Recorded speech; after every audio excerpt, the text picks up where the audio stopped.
ഒരിക്കൽ പൂതന കാപ്പിക്കട അന്വേഷിച്ച് ഫാർബക്സിലെത്തി.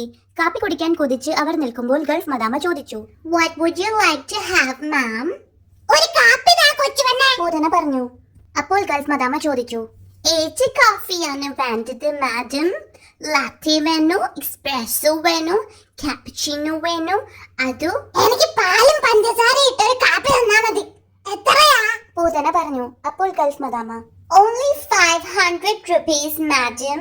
ഇത് കേട്ട് ഞെട്ടിത്തെറിച്ച പൂതന ചോദിച്ചു, 500 രൂപയോ? ഈ കുഞ്ഞിക്കാട്ട കാപ്പിക്കോ? 500 രൂപയ്ക്ക് എനിക്ക് 2 ബിരിയാണിയും തിന്ന് ഒരു നാരങ്ങ വെള്ളം കുടിക്കാമല്ലോ കൊച്ചുവെണ്ണേ. അപ്പോൾ ഗൾഫ് മദാമ പറഞ്ഞു, പക്ഷേ ഇവിടുത്തെ കാരമൽ കോഫി വിത്ത് ശങ്കുൻ കഷ്കോഷ് with vanilla cream and chocolate കിട്ടില്ലല്ലോ മാഡം. ഇത് കേട്ട് എന്തെങ്കിലും ആകട്ടെ എന്ന് കരുതി പൂതന കാപ്പി മേടിച്ചു.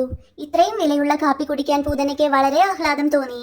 പക്ഷേ കുടിച്ചു നോക്കിയപ്പോഴാണ് മനസ്സിലായത് അത് ഉണ്ണുണ്ണി അമ്മുമ്മ ഉണ്ടാക്കുന്ന 50 രൂപയുടെ കഷായത്തിന്റെ സ്വാദാണെന്ന്. അത് കുടിച്ചതും പൂതനയ്ക്ക് വളരെ ദേഷ്യം വന്നു. അവർ മന്ത്രം ചൊല്ലി ഗൾഫ് മദാമയെ ശിക്ഷിക്കാൻ തീരുമാനിച്ചു. കൊടുത്ത 500 രൂപ മുതലാക്കാൻ ഗൾഫ് മദാമയെ കൊണ്ട് നൃത്തം ചെയ്യിക്കാൻ പൂതന തീരുമാനിച്ചു. അവർ മന്ത്രം ചൊല്ലി,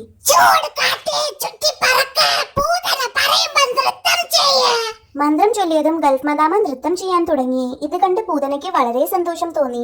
ഗൾഫ് മദാമയുടെ സ്വാഗ് നൃത്തം കണ്ട് പൂതന കുടുകുട എന്ന് ചിരിച്ചുകൊണ്ട് കുണുങ്ങി.